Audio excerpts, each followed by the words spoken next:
Welcome to the And She Spoke podcast. Today we invited Emilia van Hauen to the show.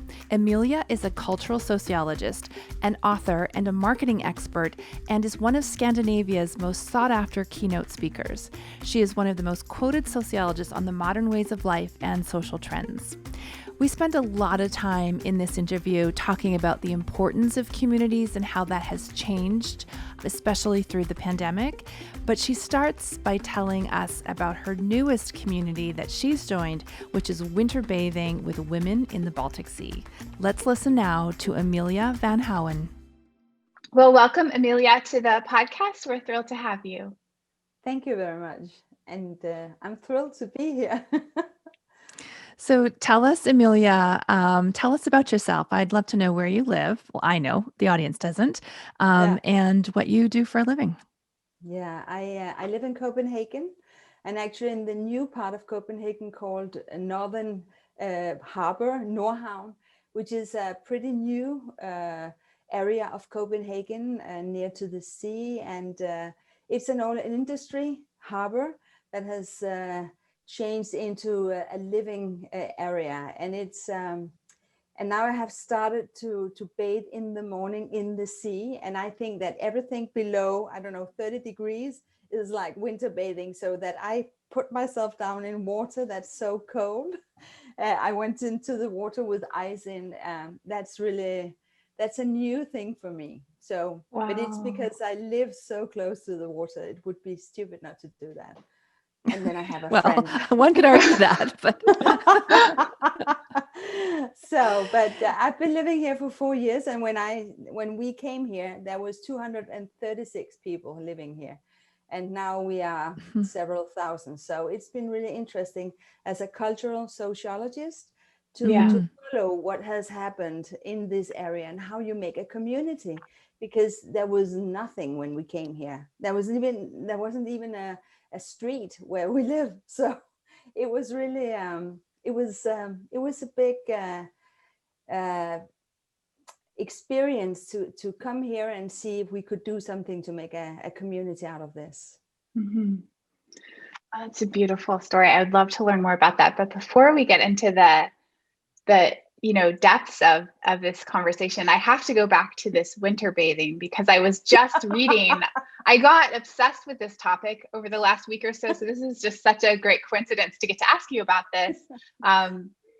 I am intrigued by reading articles about women in particular who are taking it up. I read Cup of Joe, that lifestyle blog, and she just had an article this week about this topic. And the comments in that article are just so lovely to read about these groups of women who come together to bathe in nature in cold weather in particular. And I just how did you get into that, and what is your experience with that?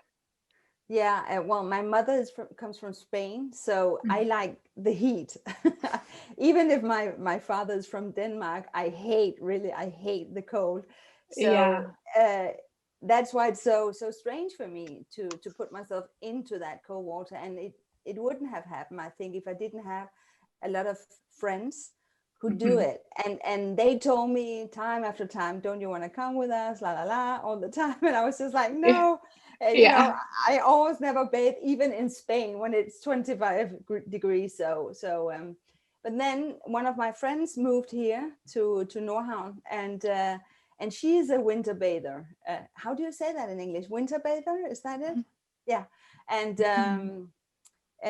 then I just started to go with her and put myself down in this water. And the amazing thing is that when you first start doing it, you just don't stop doing it. It's really, I can't explain why, but it gives you some, first of all, it gives you this notion of, I did it. So when you start your day by doing that, is much better than making your bed like that sergeant or whatever. There was a military guy who wrote a book about that. Make your bed, because then he said that if you do something active every day and something that's nice for yourself, then you are going, and then you can do all the other things. But this is much better than doing your bed, because you have to overcome something. And after there's nothing, when if we should talk about women, there's also something about letting yourself into the mother sea. And I know it's gonna sound a bit corny, but it's actually, before I get into the water, I connect with the water. I make a lot of meditations and so forth, and I think maybe that's why. And when I do that, then it's much more than just going into some cold water. It's like really connecting with nature. Mhm. And when you live in the middle of the city, there is not a lot of nature to connect with. And doing this in the morning, it's like connecting to the, I don't know, to the whole world, to the universe. It's like becoming part of a greater world that's nice. So, and after that, when you come up, it's just really, your body is so fantastic, and the skin becomes much softer too. I don't know why. I simply don't know why, but it does. So, and the great thing is when it's summer and you can swim, then it's really nice. And I never did that before because it was much too cold, and now it's just like really nice. So That's amazing. I'm I still, So, love yeah. this. Oh, Emilia, I would love to learn more about being a cultural sociologist. Tell us what that means and what you do. Yeah, it I think that I became a sociologist because I always felt like an outsider, and I didn't know that. I didn't know that a lot of other sociologists starts by feeling outsiders. But it's really logical because sociology is about the community and about people in the community and the community working in people. So when I found out, I was actually pretty old when I started to study sociology. When I was 29. So when I found out that that was actually my motivation, then I understood suddenly why this field of science is actually very, very important in the modern society, because so many people don't feel connected to some kind of community. A lot of people feel outsiders.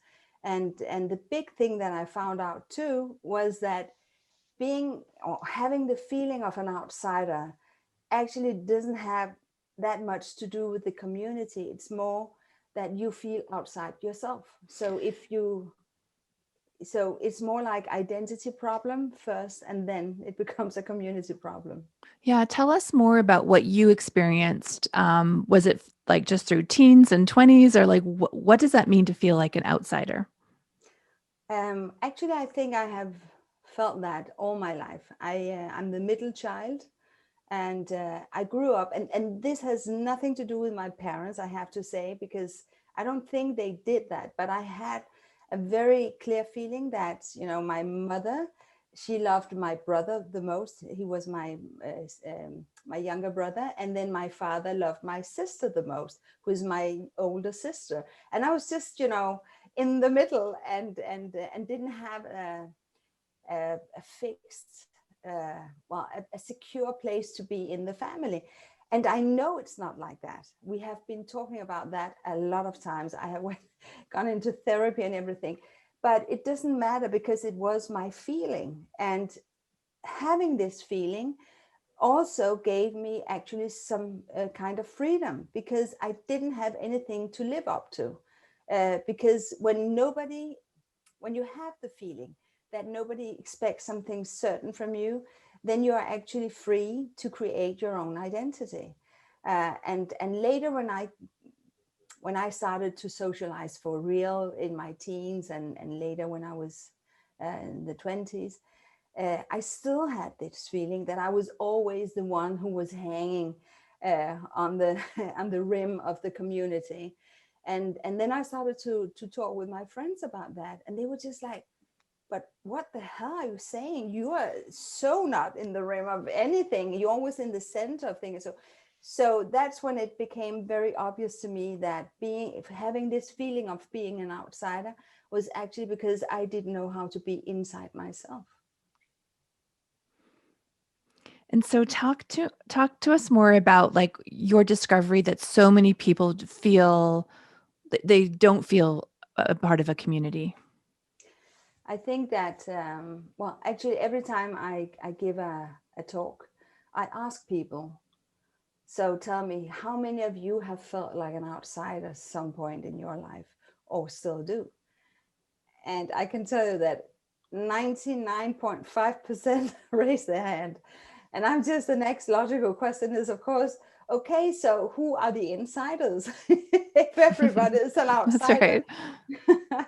So again, it's because at least when I see it as a cultural sociologist, I can see that a lot of people, they have so many communities that they can choose to be part of, that a lot of people, they don't know where they actually belong. And what happens is that we are leaving what is called the bound communities, where we are born into them, and there is a very clear hierarchy, there's a very clear position, all the families or the kind of relations are given and so forth, and that makes you feel much more secure into the community, but it's also restraining, because a lot of people, we have seen that 1,000 times in history, they don't feel like part of that community. They don't feel that they can live out their identity, especially when it comes to all the sexual orientation and so forth. More before, much less now, but still. Or women having a lot of talents that they couldn't live out because they were in a marriage and in motherhood and so forth. So we lose some stability, some feeling of security. But what we have instead is that we can actually live out our own talents, our own dreams, much more. But that is also a way of feeling more alone, actually, because there's another thing in the modern society, is that we are expected to be a success because we are expected to be free to choose the life that we want. And sometimes we don't know what we want, or maybe we don't feel or have this understanding of ourselves as if we have a lot of talents. So if you don't do anything big or fantastic with your life, then you're a failure. And then you not only feel alone, you also feel like a failure. And that's why we have all these terrible statistics about stress and anxiety and depression and loneliness and so forth. Can you contrast the communities like with the decline of the church, for example, and like what were the communities that people felt supported and belonging to versus where are they turning to now? Yeah. Well, before we had smaller communities too, and we were more interdependent, and especially the church. I like that you take that up, because in Denmark, for instance, the church is not a very important element in a lot of people's lives here in Denmark. I grew up as a Catholic, which is really, really special in Denmark. So I went to the church every Sunday and exactly experienced what a lot of people experienced before as a normal thing, namely becoming part of both a people's community, but also a believing community. And what people did before when they went to church was that they were told that we are together in this, that being a human being is also living, for instance, with suffering, that nobody can escape suffering. So it's just a matter of when it's going to happen for you. But then you also know that everybody is living through that, and that is a normal thing for a person to live through, and that we are going to come out on the other side, and we have the community around us. So that gave us an understanding of ourselves as a human being, what is inescapable as a human being to live. And the problem with the modern people, as I see it today, is that a lot of people are not raised with a certain belief in something else than maybe education or money or success or something like that. And they are certainly not familiar to the concept of suffering as an inescapable thing or just a human thing. So every time that people experience some kind of suffering, they think that they just have to either go therapy or just take it away, and that it's something that they are responsible for. And also that makes us quite alone, and gives us a feeling of loneliness. But all this sounds a bit, grim. So I just wanted to say that the really beautiful thing about the modern communities is that you can actually seek out the communities that mirror the person that you both are or are interested in becoming. And that I find so beautiful, because gosh, there are so many people who before had to live their whole life as another person that they were, because they didn't have anything else. They didn't have any possibility to change that. So they were really, really caged in by expectations from their parents or from the society. So there are good things and bad things in both of them. Yeah, Amelia, what you're saying really rings true for me. I think I'm one of those people similar to you that felt sort of always alone. And both of my parents passed away when I was younger. And so I didn't have the sort of familial expectations that a lot of people have. I've lived in a lot of different places. I'm like a modern person, very transient for most of my life. And I'm curious, and I absolutely see both sides of what you're saying. There's tremendous freedom. I think I've had so much creative freedom in my life because I get to make up what I want to do at every stage completely with basically no feeling of anyone else's expectations on me. But it does come with a sense of loneliness, with respect, not sort of in my personal everyday life, but in like, where do I fit? What is my culture? And largely for many of us, I think, especially since the pandemic, we're living lives online. And I'm wondering from your perspective, how do you see that translating into community moving forward? Because I think a lot of people have this newfound sense of freedom from living their lives on the internet and not necessarily being so rooted in place. Yeah, the whole pandemic has showed us how important communities are. And as a sociologist, it's just like, yeah, now you experience what we have said all the time, that the most important are the relations and the communities. On a really hard background, because there's so many people also really suffering from loneliness, from depressions and so forth. I think that what we are going to see is that people, I think that we will see more people doing more to be a part of a community if they are not already, or if they feel lonely, because now they have experienced how important it is with good relations. There's a lot of, tons of surveys that show us that good relations are the most important in living a happy and a healthy life. Like the Howard study of adult development. I don't know if you know it. There's a TED talk about it. It's really an amazing study that it started up in 1938. And for 80 years, they have done this study with the same 724 young men, who are certainly not young anymore. But it was just to find out, is there one parameter, one element that's important to have a healthy and happy life?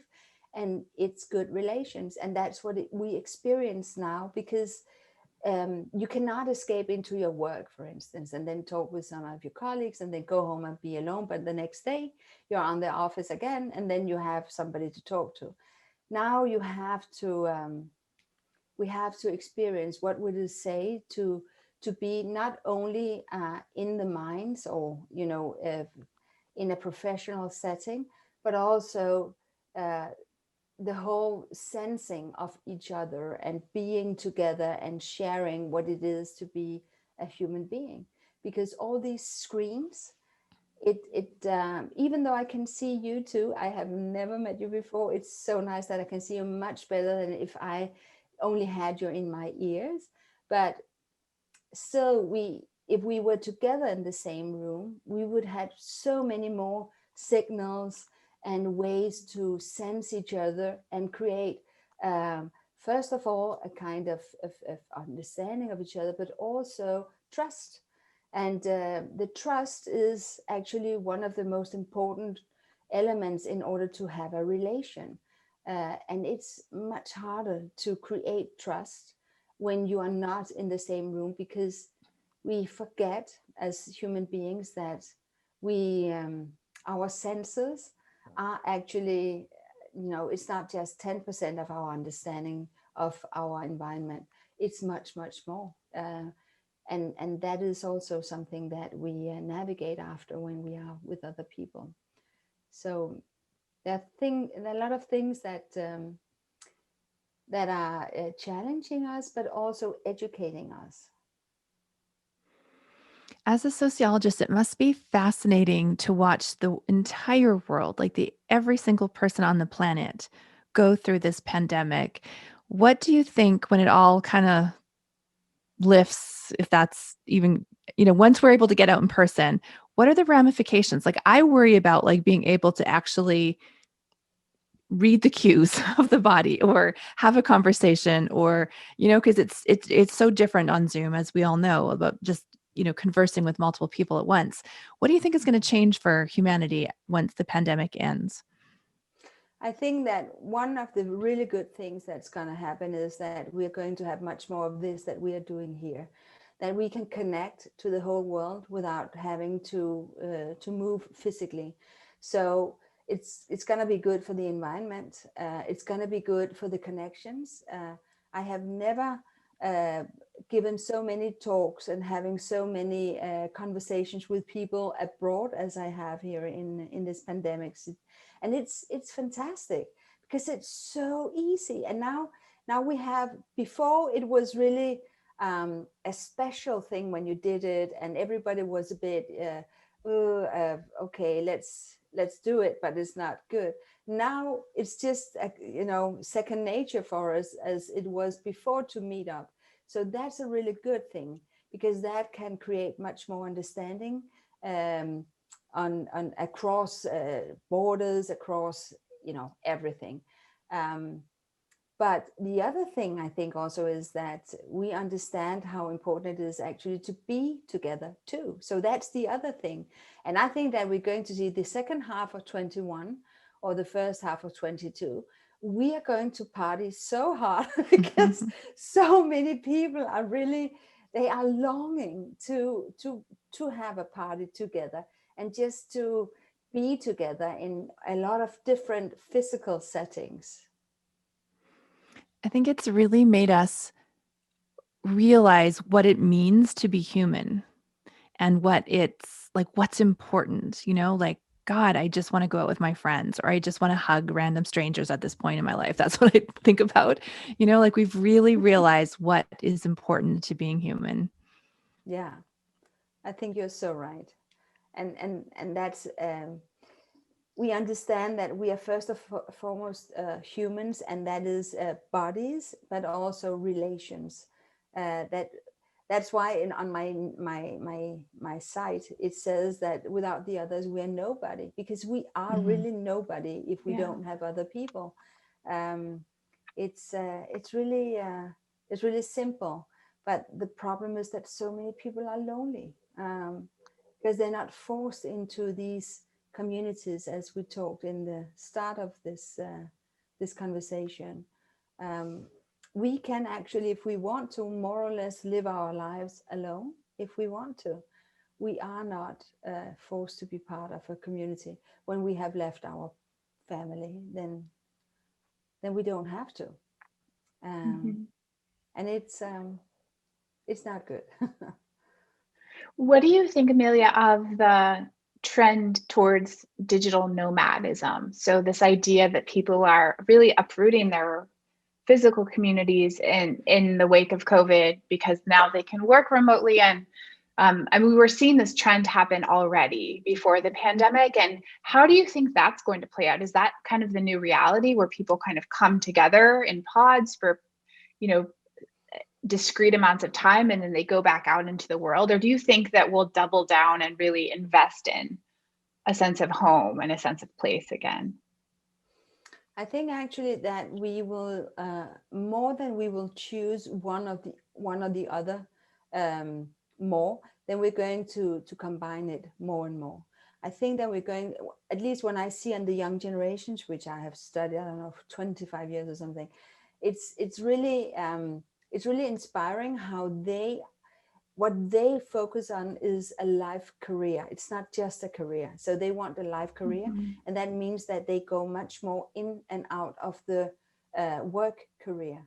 And sometimes they combine it. They can work abroad or wherever they are, making their jobs through the different screens, through the internet.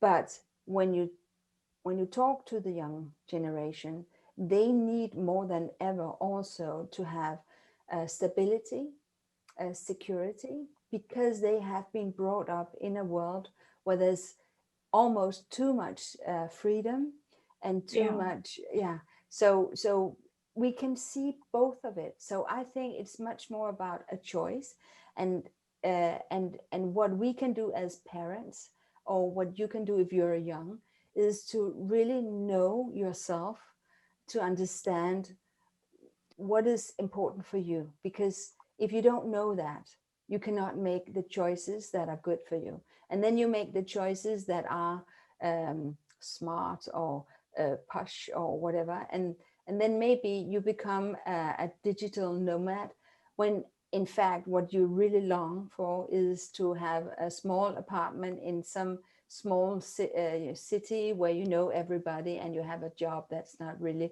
demanding because you like to write poems or something, So it's really what is it called, seducing to think that you should always be free, that you can work all over the world, that nobody has any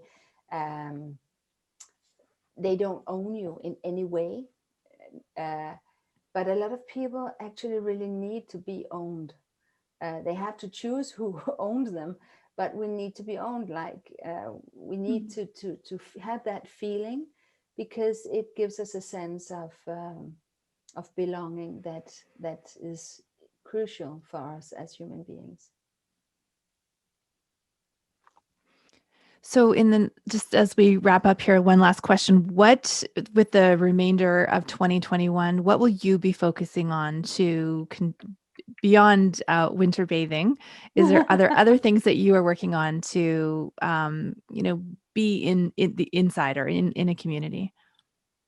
Well, actually, I have, when I started to go to therapy when I was around 29, that started a very long journey into who the person that I am today. And today I make a lot of communities instead. And at the same time, I also know that I like to be really independent. And those two things, or being in a marriage to, I'm divorced now, and I'm also more or less single, but I know that I love to be married. I love to be very, very connected to the people that I love. And at the same time, I love to be independent too. And maybe one of the things that we should understand is that those two things are not contradictory.